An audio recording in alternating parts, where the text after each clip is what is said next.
The first thing people noticed about Brookstone Pines wasn't the landscaping or the matching mailboxes or the small lake that glittered behind the clubhouse like a prize in a glass case. The first thing people noticed was the silence. It wasn't natural silence, the kind that comes from distance and open fields. It was engineered silence, enforced silence, the kind you could feel pressed down over the neighborhood like a lid. Even the birds seemed to chirp a little softer here, as if they had learned the rules the same way everyone else had. Silence was part of the branding. It was the unspoken amenity. Brookstone Pines sold the idea that nothing unexpected would ever happen within its perfectly measured borders. No surprises, no disruptions, no reminders that real life existed.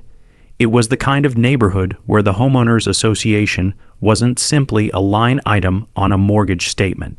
It was a government in miniature, complete with committees, compliance walks, newsletter warnings, and a board that treated each rule like a sacred text. Most people joined Brookstone Pines because they believed the HOA would protect them from chaos. They wanted the comfort of predictability, the guarantee that their neighbor couldn't suddenly paint their house purple or park a rusted truck on the lawn or host loud weekend parties that spilled into the street. In return, they accepted the paperwork, the fees, the guidelines, and the subtle pressure to stay inside the boundaries of what was approved. For a long time, that arrangement held. People kept their shutters the right shade, their fences the right height, and their trash cans out of sight. They smiled politely in the mornings and complained privately in group chats. The HOA thrived on that kind of compliance, the quiet sort that didn't look like fear until you stared at it long enough. And then the neighborhood got someone like me.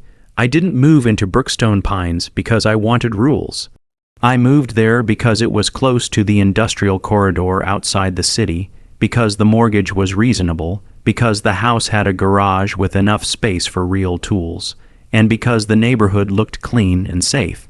At the time, my life was measured by hours and deadlines, not by whether my hedges were shaped into acceptable geometry. I worked nights, not because I enjoyed it, but because the job required it, and the job paid better than anything else I could get with my background. My work wasn't glamorous. It wasn't something that made people nod approvingly at barbecues. It was technical, precise, and often invisible to the general public. It involved components that had to be built, tested, and secured on a schedule that didn't care about normal business hours. The world ran on systems most people never thought about until they stopped working. My role was part of keeping those systems from stopping, and the company I worked with didn't call themselves a regular company. They called themselves a contractor, not the kind that installed kitchen cabinets, but the kind that dealt with federal oversight, compliance protocols, and supervisors who traveled with clipboards and clearances. The job's rhythm was strict. Night shift meant nights. It meant leaving the house at odd hours, returning when people were just starting their morning routines, and sometimes bringing work home in the form of documents, equipment cases, or secure hardware that couldn't sit unattended at a facility. Most of the time, my home life was quiet. I didn't blast music. I didn't throw parties. I didn't own a motorcycle. The loudest thing I did at home was operate a small bench tool in my garage, and even that was limited. But in a neighborhood like Brookstone Pines, it didn't take much to be noticed. It started with light. During the day, my house looked like every other house, except it wasn't constantly occupied. My curtains were drawn when other people's weren't. My porch light sometimes turned on at unusual hours. My garage would open at times when most neighbors were asleep. And on some nights, when a shipment arrived or an urgent task needed completion, my driveway would briefly hold a company vehicle, unmarked except for a small number tag, plain enough to look like a rental. That was enough to become a story. In Brookstone Pines, stories spread the way wind moves through tight hedges, quietly but quickly. A new face was always a topic. A new schedule was suspicious. A new pattern was an invitation. People who lived here weren't used to anything they couldn't categorize. They didn't like not knowing what someone did, where they went, why they didn't attend neighborhood events, why their routine didn't match the shared rhythm.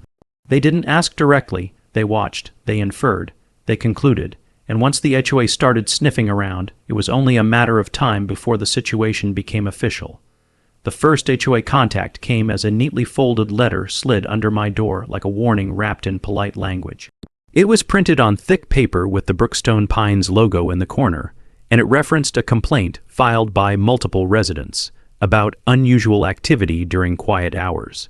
The letter reminded me that quiet hours were from 10 p.m.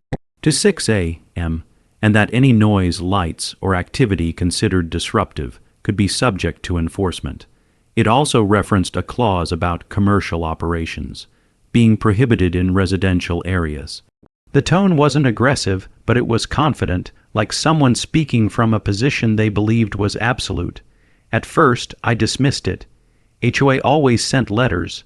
They lived on letters. I read it, noted it, and moved on. My activity wasn't disruptive. My garage door wasn't loud. My tools were modest. My work wasn't a commercial business run out of my home. It was simply my job. The letter wasn't even a fine yet. It was a warning, which in HOA language meant they were warming up their engines. Within a week, a second letter arrived, more specific this time.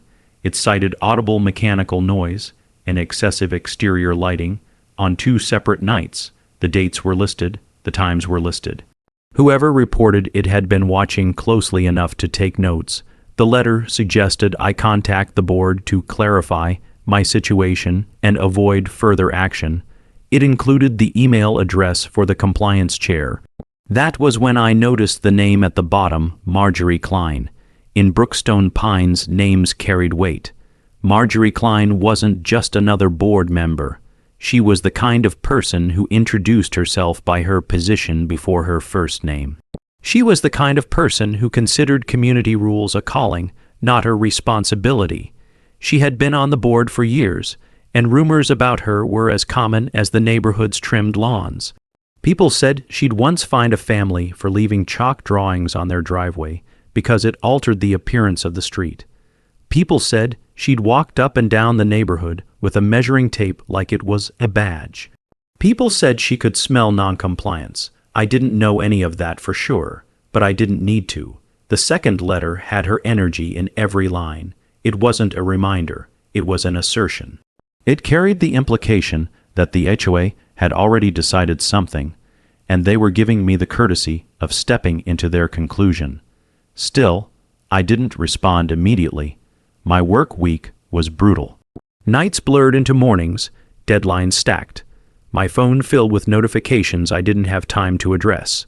And then, one night, when everything was already tense at work, I came home with a locked case in the trunk of my car. It wasn't large. It wasn't flashy. It was the kind of case you might see in an airport in the hands of someone who didn't want questions. I parked in my driveway, opened my garage, and rolled the case inside.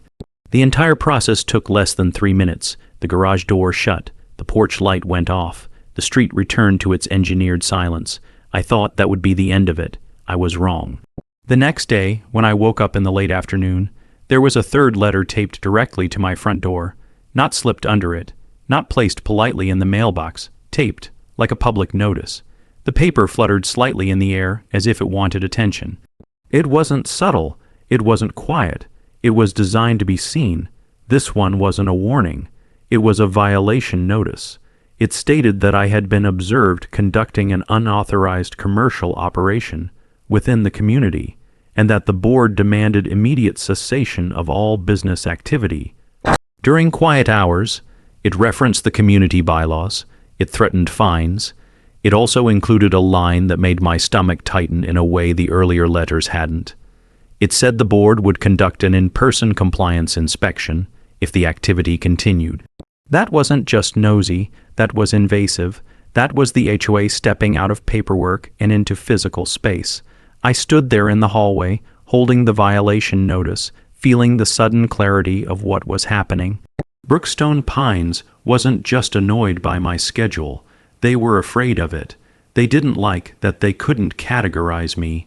They didn't like the idea that something in their neighborhood existed outside their understanding. And when people like that don't understand something, they don't ask questions. They try to control it until it fits into a box they recognize. I went to the kitchen and opened my laptop.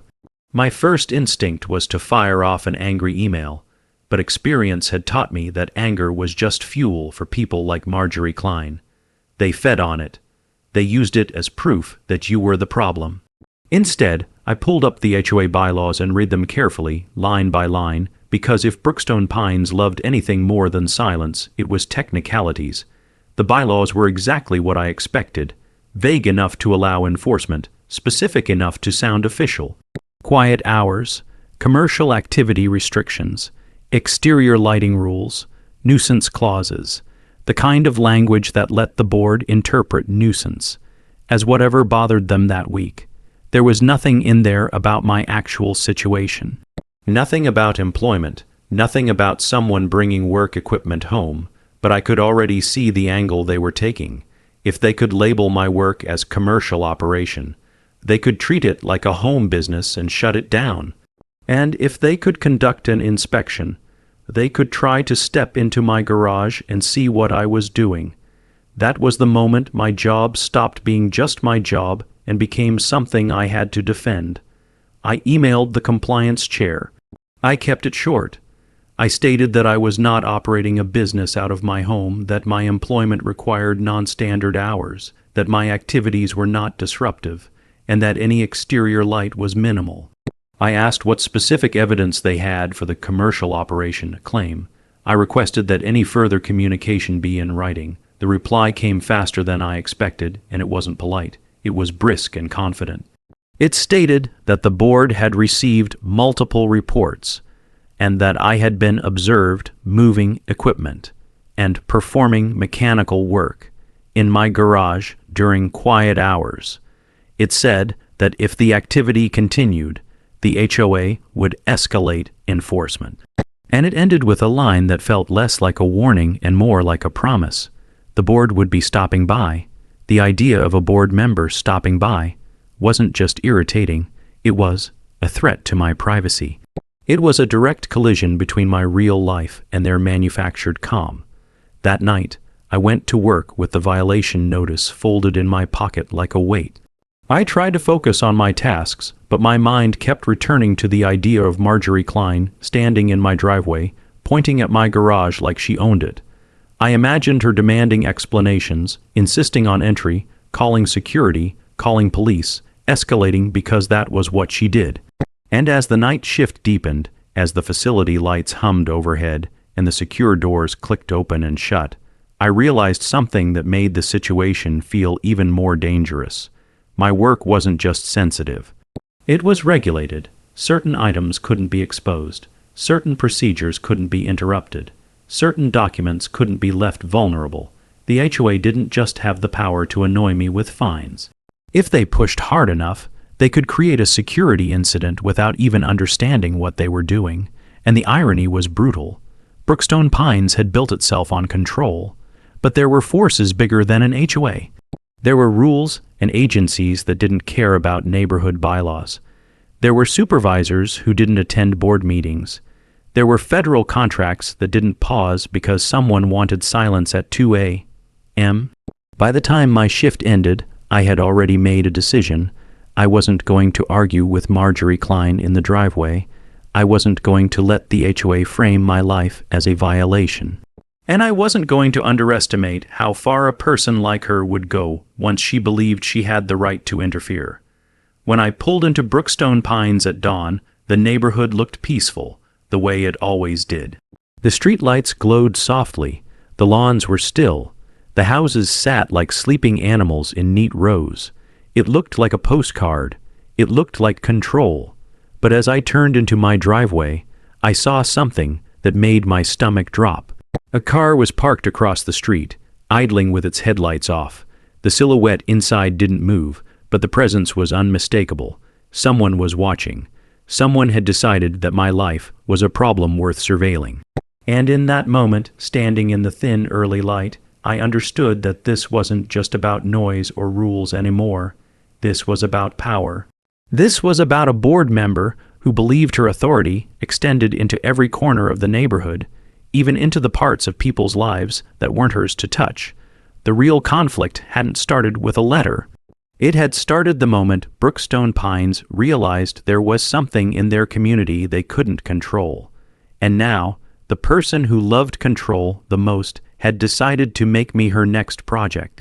The next chapter begins when she shows up in person, and the HOA obsession with enforcement collides with the kind of job that doesn't answer to neighborhood bylaws. By the time the sun fully cleared the rooftops of Brookstone Pines, the car across the street was gone, but the feeling it left behind lingered like a fingerprint on glass. Surveillance didn't need to be constant to be effective. It only needed to be implied. The neighborhood returned to its normal rhythm as if nothing unusual had happened. Garage doors lifting in sequence, joggers tracing familiar loops, sprinklers clicking on with mechanical obedience. To anyone watching from the outside, Brookstone Pines looked peaceful. To me, it felt watched, measured, and quietly hostile. Sleep came late and shallow. Even with blackout curtains and years of night shift conditioning, my mind refused to fully shut down. Every sound registered. Every passing car felt intentional. When I finally woke again in the late afternoon, my phone was already buzzing with notifications. 2 emails from the HOA compliance address.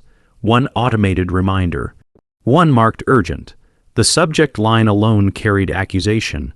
Ongoing violation, immediate attention required. I didn't open it right away. Experience had taught me that once you read something like that, you couldn't unread it, and the tension it introduced would color the rest of the day. Instead, I went through my routine: coffee, a glance at the driveway, a check of the garage. Everything was exactly as it should be. No tools left out, no equipment visible from the street, nothing that could reasonably be called disruptive. And yet, reason had stopped being the currency of this situation. Authority had replaced it, or at least the HOA version of authority. When I finally opened the email, it was longer than the others, packed with language designed to sound procedural while conveying urgency. It referenced continued reports of activity during quiet hours. It stated that the board had attempted to contact me previously, framing my lack of immediate response as non-cooperation. It informed me that a board representative would be visiting the property that evening to verify compliance. No request, no appointment, just an announcement. The signature at the bottom was unmistakable. Marjorie Klein, compliance chair. There was something almost ritualistic about the way her name appeared. It wasn't just a signature, it was a stamp. It told you that this wasn't a discussion anymore. It was an action she had already justified to herself, and the timing was no accident. Evening meant overlap.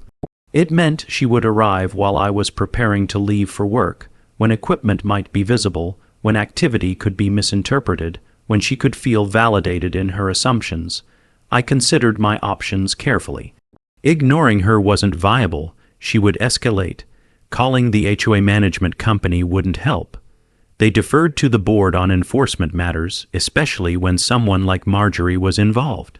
I could try to reason with her, but people who treated bylaws like scripture didn't listen to reason unless it reinforced their authority. And then there was the job that didn't allow mistakes. The job that didn't pause because a neighborhood decided it didn't like my hours. By the time dusk settled in, I had already secured everything that could be secured, documented everything that could be documented, and prepared for a confrontation I hadn't asked for. The garage was closed, the exterior lights were minimal, my car sat in the driveway like any other car on the street. From the outside, nothing about my house suggested anything out of the ordinary. That didn't matter. The HOA wasn't looking for evidence anymore.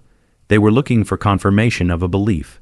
Marjorie Klein arrived just after the streetlights flickered on. Her car rolled to a stop with deliberate slowness, positioned in a way that made it clear she wasn't just visiting. She was staging.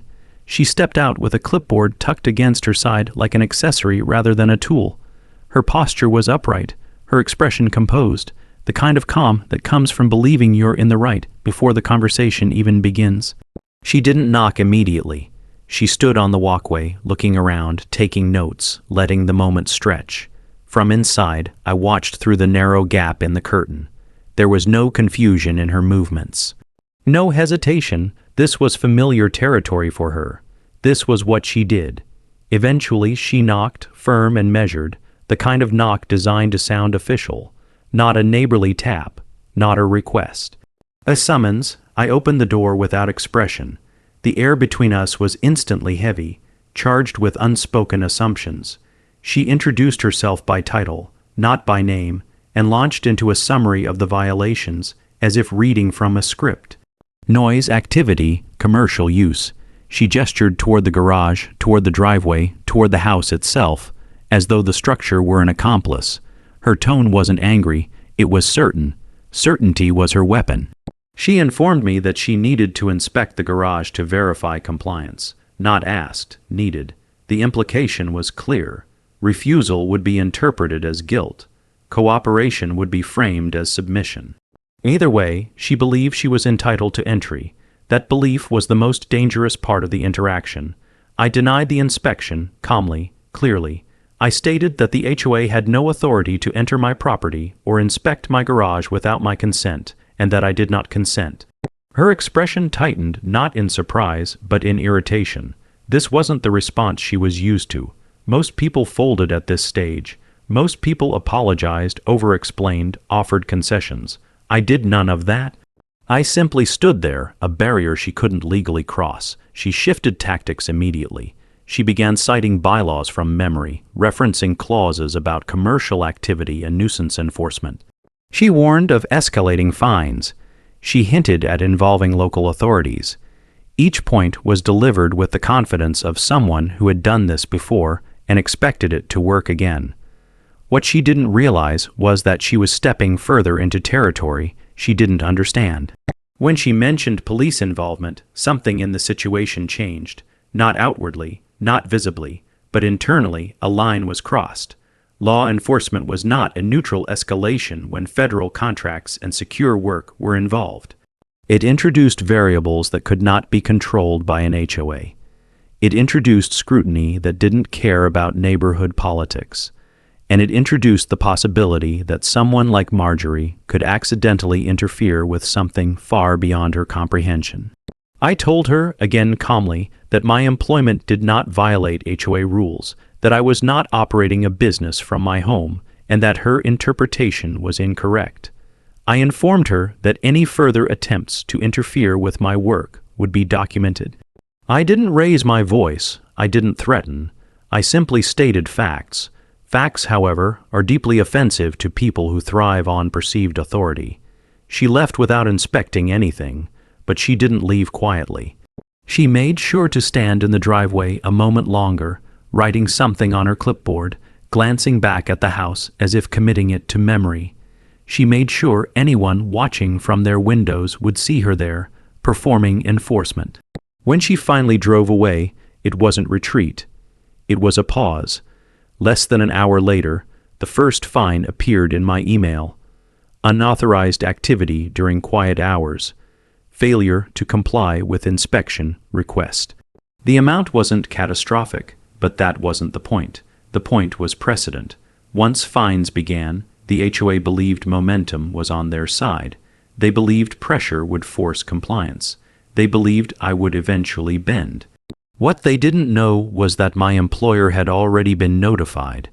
The moment Marjorie left my driveway, I had sent a report up the chain, not emotional, not dramatic, just factual. HOA interference. Threats of inspection, potential police involvement, residential location of sensitive work equipment. Within minutes, the acknowledgement came back, not from a supervisor, from a compliance officer, and that was when I understood just how much bigger this situation was about to become. The rest of the evening unfolded under a strange tension. I prepared for work as usual, but the neighborhood felt different now. Cars slowed slightly as they passed. Porch lights flicked on earlier than normal. Somewhere, stories were already forming. HOA board member confronts suspected violator. Enforcement in action. The narrative was being written without me, and it painted me as the problem. I left for work on schedule, the garage door opening and closing with deliberate care. Nothing about the motion violated any rule, but I knew eyes were on it, I knew phones were out, documentation was being gathered. Brookstone Pines loved documentation. They believed it was power. At the facility, the response was swift and quiet. No panic, no lectures, just preparation, additional oversight, contingency planning, a reminder that federal work did not yield to local intimidation. I was instructed to continue as normal and to forward any further HOA communication immediately. There was no question of shutting down. There was no suggestion of accommodation. The job went on. When I returned home near dawn, there was another car parked near my house, different from the first. Larger, govern, man-tissued in the subtle way only someone used to noticing these things would recognize. It wasn't there to watch me. It was there because something had already started moving behind the scenes. By the time the sun rose over Brookstone Pines again, the HOA believed they had asserted control. They believed fines and inspections would bring me in line. They believed they were dealing with a homeowner who would eventually comply. They had no idea that by stepping into my driveway, Marjorie Klein had triggered processes that didn't answer to her clipboard, her bylaws, or her sense of authority. And in the next chapter, Brookstone Pines would learn what happens when local power collides with federal oversight, and silence is broken by people who don't ask permission. Morning in Brookstone Pines arrived the way it always did, gentle and orderly, as if nothing had disturbed the neighborhood's carefully maintained illusion. Sprinklers hissed to life in synchronized obedience, garage doors rose like clockwork, and residents stepped out with coffee mugs and measured calm. To them, the night had been uneventful. To me, it felt like the quiet after a fuse had already been lit. The government-issued vehicle was gone by the time I stepped inside, but its presence lingered in my thoughts like an afterimage. It hadn't been there by accident. Someone, somewhere, had taken the HOA interference seriously enough to start paying attention. Sleep came in fragments. When I woke again, the first thing I noticed was the absence of new HOA emails. That silence was suspicious. The board rarely paused once enforcement began. They thrived on follow-ups, reminders, escalating language. Their restraint suggested something had disrupted their usual rhythm. I checked my account portal anyway. The fine was still there, sitting like a flag planted in my name, unpaid, unchallenged, waiting. I didn't touch it. Paying would imply agreement. Contesting it through the HOA process would imply legitimacy. For now, it was better to let it sit and become part of a larger record. By mid-afternoon, the neighborhood had changed in subtle ways. Conversation stopped when I walked past.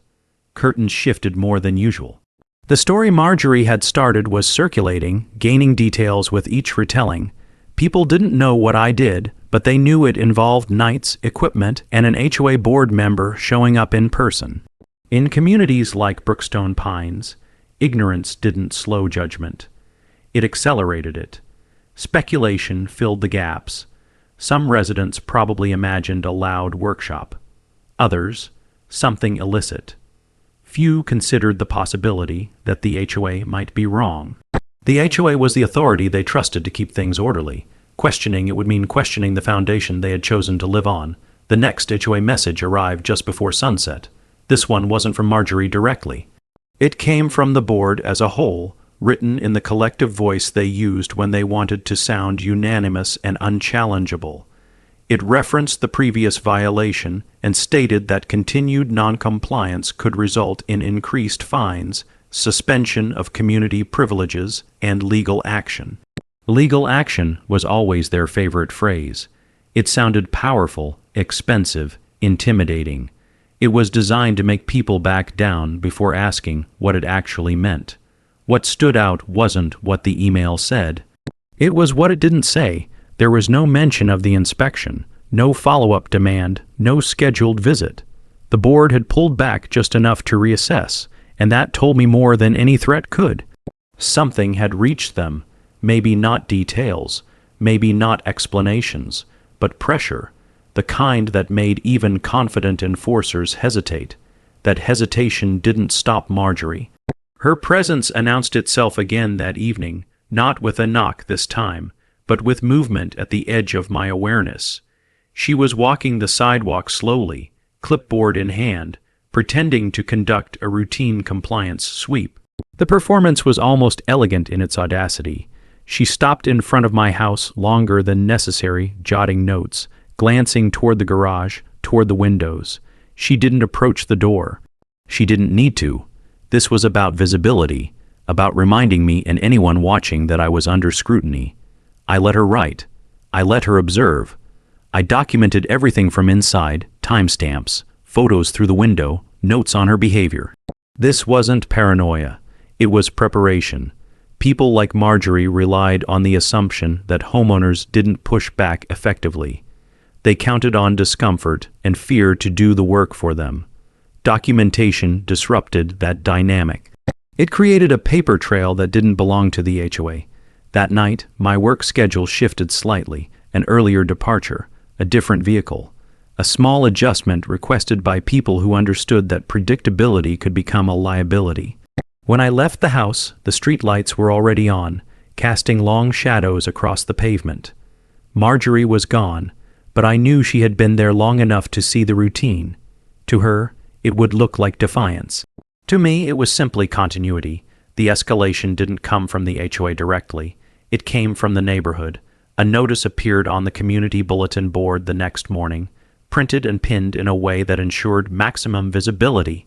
It warned residents to report any suspected violations of quiet hours or unauthorized business activity. It didn't name me, but it didn't need to. The timing made the target obvious. This was Marjorie's influence made public, turning neighbors into extensions of enforcement. It was crowdsourced authority, and it worked because it tapped into fear of disorder. By afternoon, reports were coming in, not to me, but about me.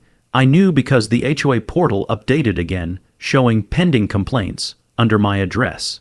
No details, just numbers. The implication was clear. The case against me was growing. The board wanted me to feel surrounded, watched from all angles, pressured into compliance by the collective gaze of the community. What they didn't understand was that every complaint, every notice, every escalation strengthened the response forming on the other side. At work, the tone had shifted from monitoring to engagement. Higher-level supervisors were now involved. Not because they doubted my account, but because the situation touched on jurisdiction, residential interference, threats of police involvement, potential exposure of controlled materials. These weren't inconveniences. They were risks, and risks triggered protocols. The first sign of what was coming appeared in my inbox late that night. It wasn't from the HOA. It wasn't even from my employer directly. It was a request for availability. A small, polite message asking when I would be home during daylight hours. No explanation, no pressure, just coordination. The sender's address alone told me this was no longer an internal matter. I replied with a window of time. Short, specific, enough to be useful, then I waited. Brookstone Pines slept peacefully, unaware that its neat streets and quiet rules had drawn attention it never intended to attract. The HOA board likely believed they were still in control, still shaping the narrative, still pressing an unruly homeowner back into line. Marjorie probably reviewed her notes that night with satisfaction, convinced that persistence would win as it always had. The visit happened the next afternoon, not dramatic, not loud. 2 vehicles pulled up, unmarked and unassuming, parking with deliberate normalcy. The people who stepped out didn't wear uniforms. They didn't carry clipboards. They carried themselves with the kind of quiet authority that didn't need to announce itself. To an untrained eye, they could have been consultants, inspectors, or even neighbors, but they didn't look around with curiosity. They looked around with assessment. We didn't stand in the driveway. We didn't linger outside. The interaction was brief, contained, and purposeful. They confirmed facts. They reviewed documentation. They asked about HOA actions, fines, threats, and inspections. They took notes. They didn't comment on Marjorie by name, but her presence was implicit in every question. This wasn't about me anymore. It was about boundaries. When they left, nothing visibly changed. No announcements, no warnings, no signs. That was the most unsettling part. Real authority rarely performs. It acts quietly and lets consequences unfold later. By evening, the HOA sent another message. This one was softer. It spoke of ongoing review and temporary suspension of enforcement actions pending clarification. The language was careful, hedged, stripped of its earlier certainty. Fines would not be increased. Inspections were paused. The board asked for patience while they assessed the situation. Marjorie's name was nowhere on it. In Brookstone Pines, that kind of message was unprecedented. The HOA never paused. It never admitted uncertainty. The sudden restraint sent a ripple through the neighborhood. Speculation shifted direction. People noticed the change in tone, the absence of threats, the lack of follow-through. Some wondered if the HOA had overreached. Others doubled down on suspicion, convinced something serious must be happening behind closed doors. I returned from work that night under a sky heavy with clouds, the air thick with the promise of rain. The neighborhood was quieter than usual, not with enforced silence, but with anticipation. Something had changed, and everyone could feel it, even if they couldn't name it. Marjorie's house was dark when I passed it. No porch light, no movement. For the first time since this began, she was invisible. That absence spoke louder than any violation notice. The conflict hadn't ended, it had shifted. The HOA had pushed until it found resistance it didn't expect, and now it was hesitating, recalculating, unsure how to proceed without losing face. The next move would matter more than any letter or fine so far. And in the next chapter, that move would come, not from paperwork or passive surveillance, but from an attempt to reclaim control in a way that would expose just how little authority the HOA actually had when confronted with something beyond its reach. The pause unsettled Brookstone Pines more than any warning ever could. Silence, when it wasn't imposed by the HOA, felt wrong to the people who had grown accustomed to being told what calm looked like. The board's sudden restraint created a vacuum, and into that vacuum poured rumor, anxiety, and the kind of curiosity that thrives when authority hesitates. Residents speculated in hushed tones during morning walks, glancing toward my house as if expecting visible signs of whatever invisible force had made the HOA step back. Nothing about the street had changed, and that was precisely what made everyone uneasy. For Marjorie Klein, the pause was intolerable. Her influence on the board had been built on momentum, on the idea that enforcement never slowed once it began. To stop now, to review and clarify, was to admit uncertainty, and uncertainty was the enemy of control. Even without official backing, she continued her campaign in subtler ways. She spoke to neighbors individually, framing the situation as a matter of community safety rather than compliance. She reminded them that rules existed for a reason, that exceptions led to erosion, that vigilance was everyone's responsibility. She didn't need the board's letterhead to keep the pressure alive. She just needed doubt. That doubt manifested as watchfulness. Cars slowed when they passed my driveway. People lingered at intersections a little longer than necessary. Phones appeared in hands at the slightest hint of movement. The neighborhood had become a network of observers, each one convinced they were protecting something fragile. What they didn't realize was that they were doing exactly what Marjorie wanted, creating a climate where escalation felt justified even without official sanction. The HOA next move came disguised as neutrality. A notice went out announcing a special meeting to discuss ongoing compliance concerns and community standards. No agenda details, no names mentioned. But everyone knew. The meeting was scheduled for early evening, a time chosen to maximize attendance and visibility. It was framed as open, inclusive, democratic. In reality, it was an attempt to regain narrative control by shifting the conflict into a public forum where perception mattered more than facts. I didn't plan to attend, not because I was afraid of confrontation, but because I understood the stage they were building. Public HOA meetings were not places where truth prevailed. They were arenas where volume, emotion, and selective interpretation carried weight. My presence would be used to legitimize the premise that I had something to answer for. Absence, on the other hand, could be framed as guilt or arrogance. It was a calculated trap, and the board expected me to step into it.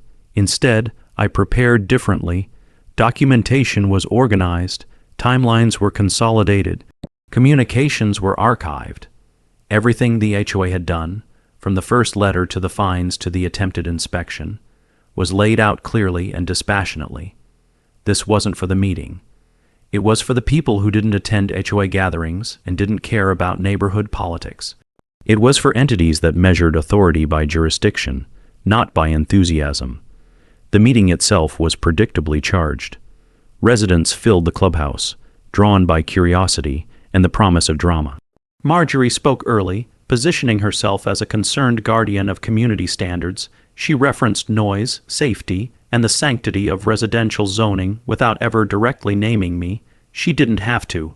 Heads turned in my direction even though I wasn't there. The absence became part of the story she was telling, interpreted as avoidance rather than restraint. Other board members followed with more cautious language, emphasizing review and due process. Their discomfort was visible. They knew something had changed behind the scenes, and they didn't want to be caught on the wrong side of it.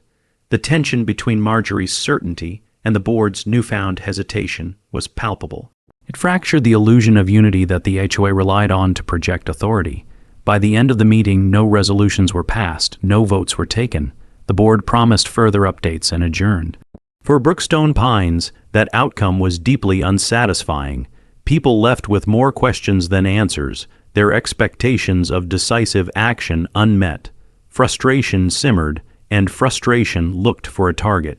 The next escalation came the following night, and it was reckless. A local non-emergency police call was placed, reporting suspicious activity at my address during quiet hours. The caller didn't identify themselves, but the language used mirrored HOA complaints too closely to be coincidental.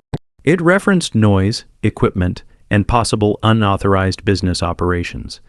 It was the kind of call made by someone who believed they were justified, who thought law enforcement would simply enforce what the HOA could not.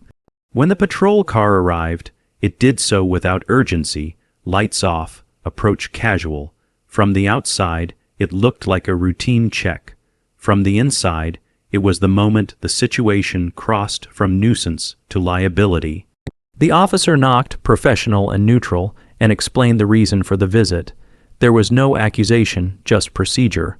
I complied with the interaction fully, providing identification and explaining my work schedule without volunteering unnecessary details. The officer observed the quiet street, the closed garage, the lack of disturbance. Within minutes, the visit concluded. No warning, no citation. Just a note in a system somewhere that nothing was amiss. That note mattered more than anyone in Brookstone Pines understood. Law enforcement documentation carried weight that HOA complaints did not. It created an external record that contradicted the narrative Marjorie had been building. And because the call had been unnecessary, it also raised questions about misuse of police resources. Questions that didn't sit comfortably with a board already feeling pressure. The fallout was immediate but subtle. The HOA sent another message the next morning, this one reminding residents to use appropriate channels for concerns and discouraging unnecessary law enforcement involvement. The tone was firm but defensive, as if the board were trying to reassert control while distancing itself from the escalation. Marjorie's influence was visible in the timing, but the wording was clearly not hers. Someone else had taken the pen. Behind the scenes, consequences were accelerating. The attempted use of police as an enforcement tool triggered a response from the same entities that had already been monitoring the situation. Jurisdictional overreach was no longer theoretical. It was documented. The HOA actions were being evaluated not as neighborhood governance, but as potential interference. That evening, another visit occurred. This one was not quiet. Vehicles arrived during daylight, their presence impossible to miss.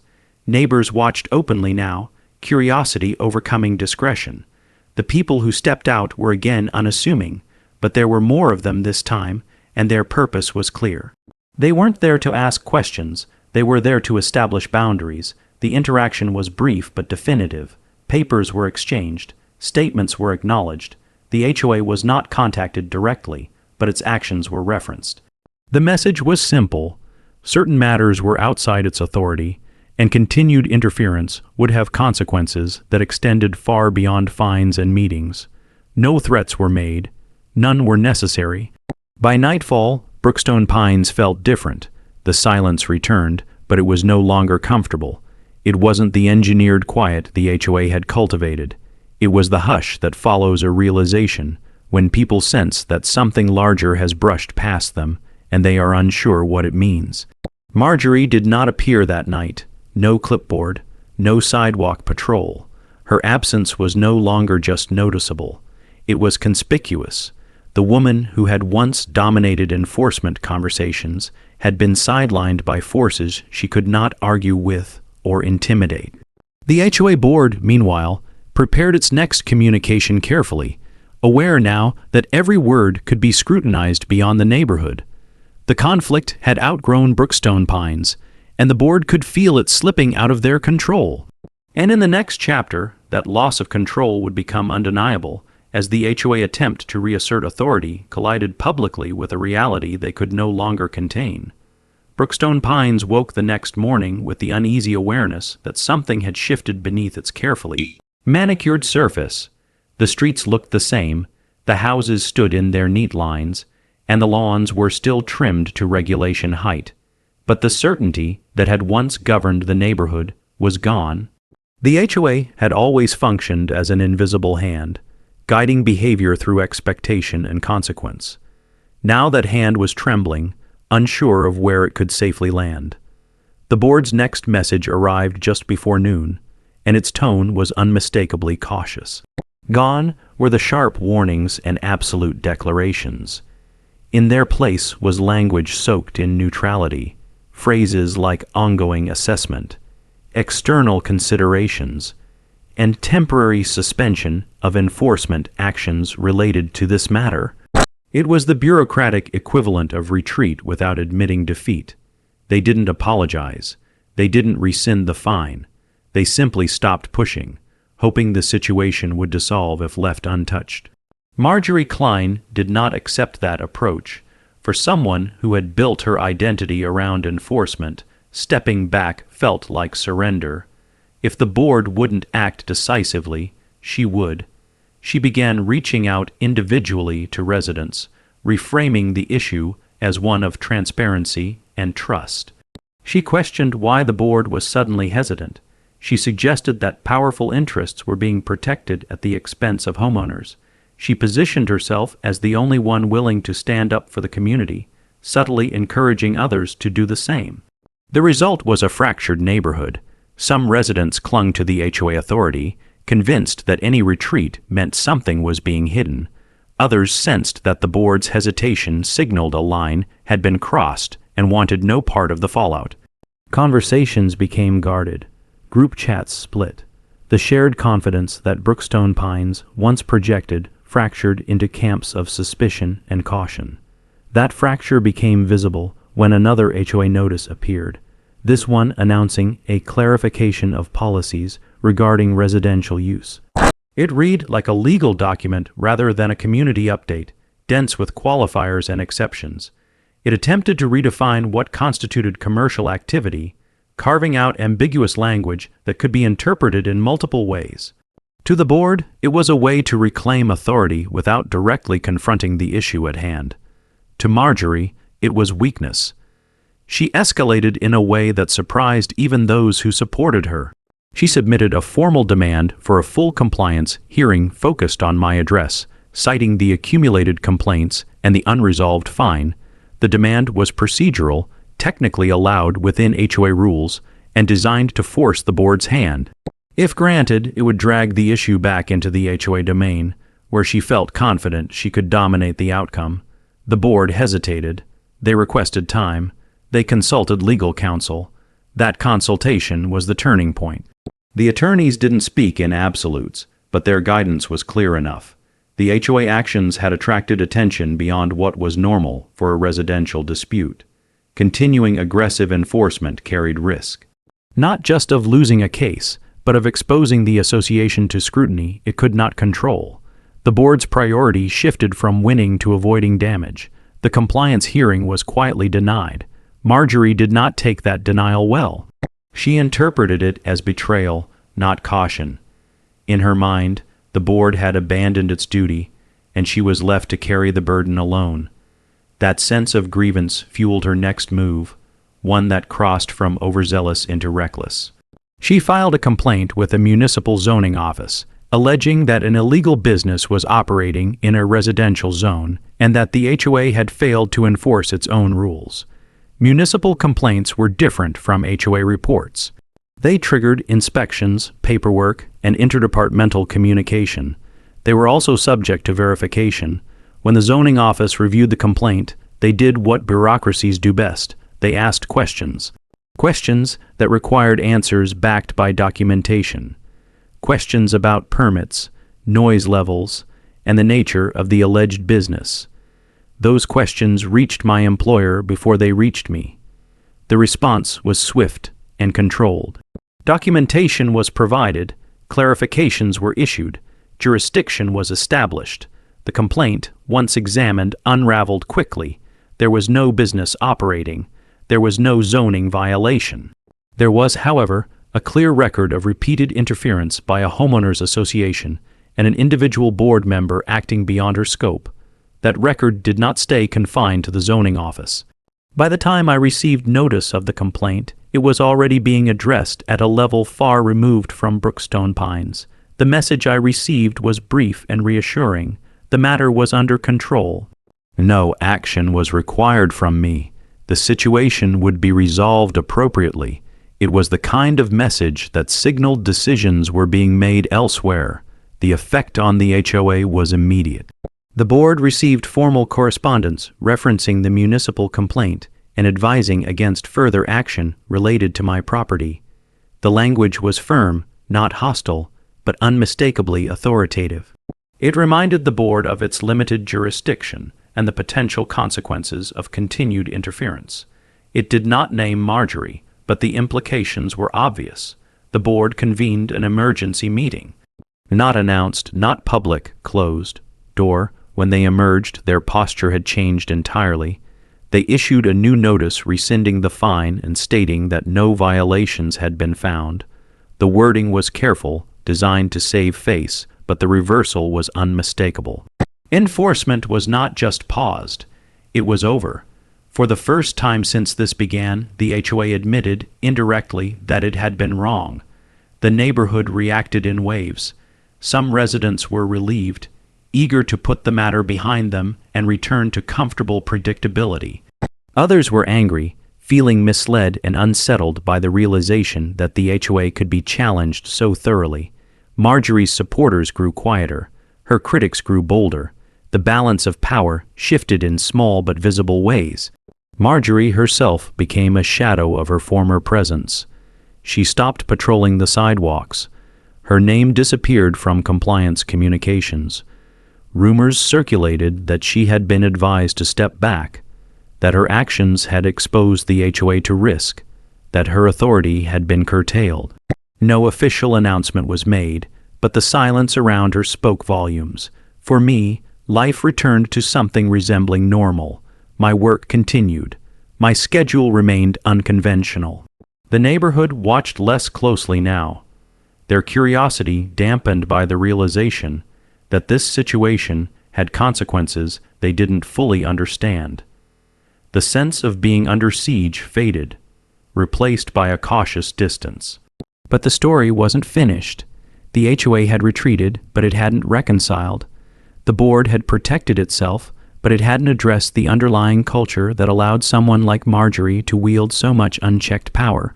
And Marjorie herself had not accepted defeat. She had been restrained, not convinced.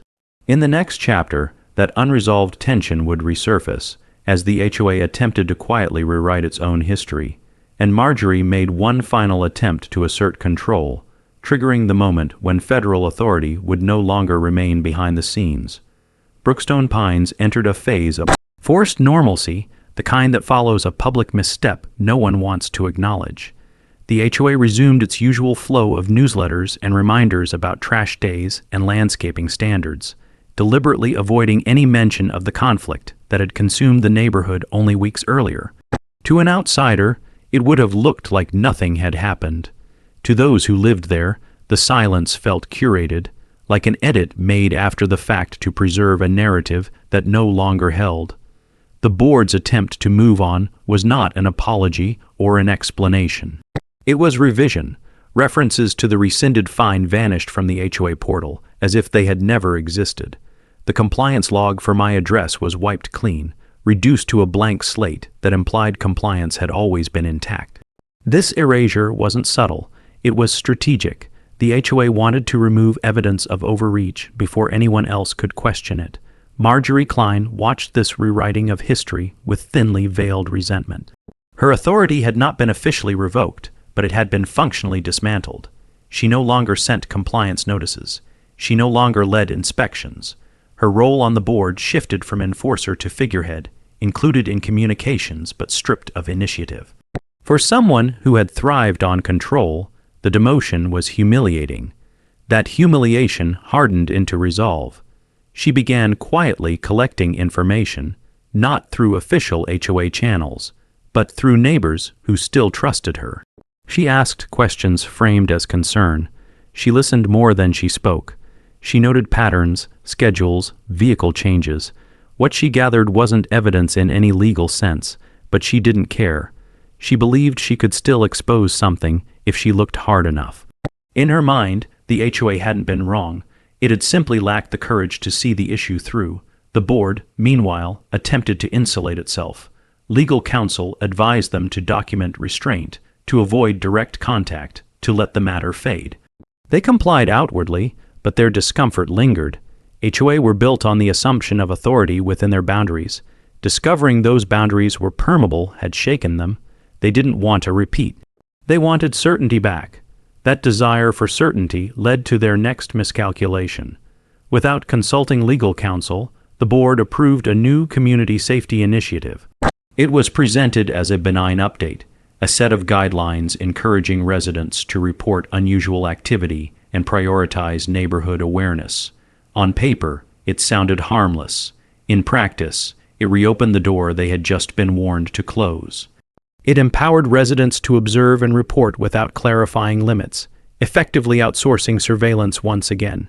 Marjorie seized on it immediately. This time, she didn't put her name on anything. She encouraged others to submit reports, to ask questions, to request clarification from external agencies.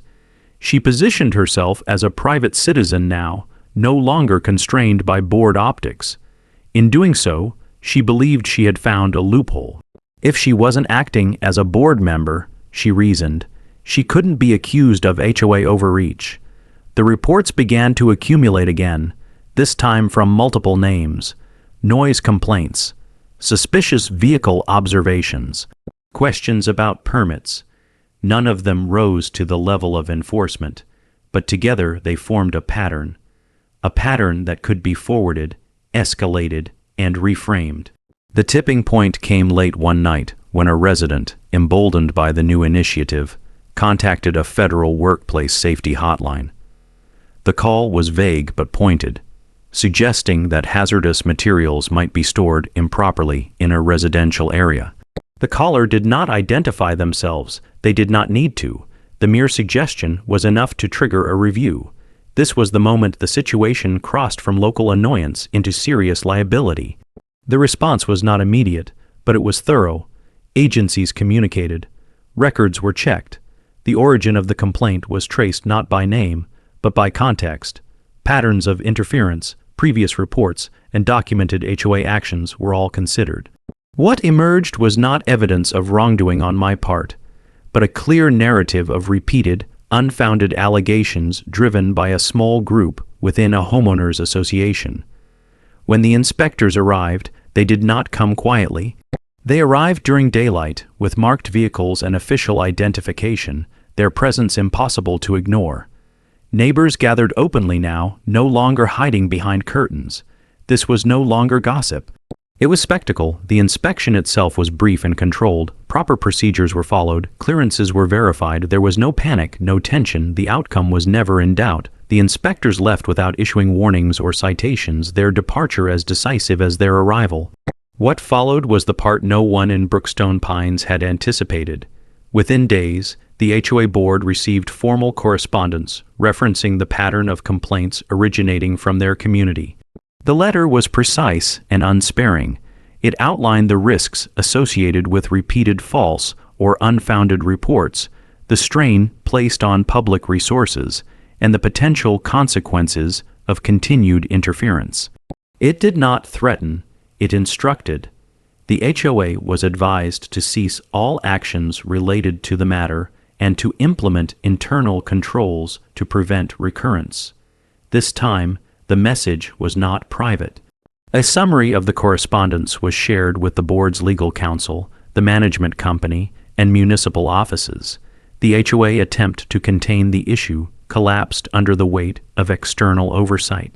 What had once been an internal dispute was now a documented case study in overreach. The board's response was immediate and decisive. The Community Safety Initiative was rescinded. Reporting guidelines were revised to explicitly discourage speculation and external escalation. A new compliance policy was drafted, limiting the scope of enforcement and requiring legal review for any action involving non-standard circumstances. Marjorie was removed from all enforcement-related roles. The announcement was brief, framed as a restructuring rather than a reprimand, but the message was unmistakable. Her authority was gone, not curtailed, gone. The woman who had once patrolled sidewalks with a clipboard was now just another homeowner. The neighborhood reacted with a mixture of relief and shock. Some felt vindicated, others felt exposed, realizing how easily they had been drawn into something they didn't understand. Trust in the HOA wavered. Attendance at meetings dropped. Questions about leadership grew louder. For me, the shift was palpable. The watchfulness disappeared. The tension eased. My schedule no longer felt like a provocation. The garage door became just a garage door again, not a signal. But the consequences did not end with Marjorie's removal. Behind the scenes, discussions continued at levels far removed from Brookstone Pines. The pattern of interference, the misuse of reporting systems, and the involvement of a homeowners association in matters beyond its jurisdiction had drawn attention that carried implications not just for one neighborhood, but for how similar associations were handled in the future. In the next chapter, Brookstone Pines would face the lasting impact of that attention, as the final stage of this conflict unfolded not in letters or meetings, but in formal actions that would permanently redefine the HOA power and expose the cost of unchecked authority. The removal of Marjorie Klein from enforcement roles did not bring immediate peace to Brookstone Pines. Instead, it created a vacuum that revealed just how much of the HOA authority had been concentrated in one person. Without her constant presence, the mechanisms of control slowed, then faltered. Compliance walks were postponed, violation notices dropped off sharply. The board's communications became cautious, almost timid, as if every sentence were being weighed by someone outside the neighborhood. Residents felt the shift in different ways. Some experienced relief, enjoying the absence of constant scrutiny for the first time in years. Others felt disoriented, unsure how to interpret a neighborhood that no longer enforced its rules with ritual precision. Brookstone Pines had been built on the promise of order, and now that order seemed conditional, subject to forces beyond the community's understanding. The HOA attempted to stabilize by emphasizing transparency. Meeting minutes were circulated more promptly. Legal updates were summarized rather than hidden behind closed sessions. The board encouraged participation, hoping to restore trust through visibility. But transparency without confidence felt hollow. Each update carried the unspoken acknowledgement that the HOA was no longer the final authority within its borders. That reality became undeniable when the federal follow-up arrived. It wasn't a dramatic intervention. There were no sirens or sudden closures. Instead, it took the form of scheduled correspondence and formal meetings that the HOA could not ignore or reframe. Representatives requested documentation of policies, enforcement procedures, and complaint handling protocols.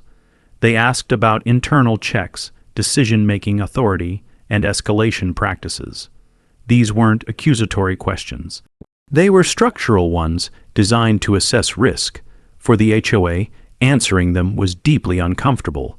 Their systems had never been built for external scrutiny. They were designed to operate in isolation, accountable only to residents who often lacked the time or expertise to challenge them. Now, every assumption was being examined. Why were complaints accepted without verification? Why did a single board member wield so much influence? Why were enforcement actions taken without legal review? The process was methodical and unyielding. As information flowed outward, the narrative shifted again. What had started as a noise complaint now looked like a pattern of governance failure, not malicious in intent, but reckless in execution. The HOA desire for control had led it to overstep, and that overstep had consequences. The board's legal counsel advised cooperation and restraint. Resistance, even subtle, would only deepen scrutiny. The board complied, providing records and revising language, acknowledging gaps they had previously ignored. Each concession felt like erosion, a slow dismantling of the authority they had taken for granted. The neighborhood watched from the sidelines, aware that something significant was happening, but unclear on the details. The visible signs were small but telling. HOA signage was updated to include disclaimers. Enforcement timelines were extended. Fines required additional approvals. The once swift machinery of compliance now moved cautiously, burdened by oversight. For me, the changes were both personal and distant. My life had returned to routine, but the echo of the conflict lingered. Neighbors no longer watched openly, but curiosity remained. Some offered quiet nods of respect. Others avoided eye contact entirely, uncomfortable with the reminder that their community's power had limits. Marjorie Klein remained conspicuously absent. She still lived in Brookstone Pines, but her presence had diminished. She no longer attended meetings. Her name was absent from discussions. Rumors suggested she was considering legal action of her own, claiming unfair treatment. Whether true or not, the idea carried a bitter irony. The enforcer had become the aggrieved party. The most significant development came quietly, through a notice the HOA did not publicize. A revision to the bylaws was proposed, one that would fundamentally change how enforcement authority was distributed. The compliance chair position would be limited in scope. Unilateral inspections would be prohibited. Any action involving external agencies would require board consensus and legal review. These changes were framed as modernization, but everyone understood their purpose. They were safeguards against another Marjorie. They were an admission that unchecked power, even in a small community, could spiral beyond control. The proposal triggered debate. Some residents feared the HOA was becoming toothless. Others welcomed the restraint, seeing it as overdue. The divide reflected a deeper question about why people chose to live in places like Brookstone Pines in the first place. Was it for protection or for control, and where did one end and the other begin? As the debate unfolded, the federal presence remained not physically but institutionally. Follow-ups continued, clarifications were requested, the HOA adjustments were noted. This was not a one-time correction. It was an ongoing recalibration. The realization settled slowly but firmly. Brookstone Pines was no longer operating in a vacuum. Its actions had consequences beyond property lines and bylaws. That awareness changed behavior more effectively than any fine ever had. The board prepared for a final step, one they hoped would close the chapter on this ordeal. A formal resolution would be issued, outlining the HOA revised stance, acknowledging past missteps without admitting liability, and committing to future compliance with broader regulations. They believed this would end it. They were wrong, because the final phase of the conflict was not about policy or authority. It was about accountability, and accountability does not conclude with resolutions or revisions. It concludes with outcomes. In the next chapter, Brookstone Pines would face those outcomes, as the consequences of its actions reached beyond governance and into the reputations and realities of those who had driven the conflict in the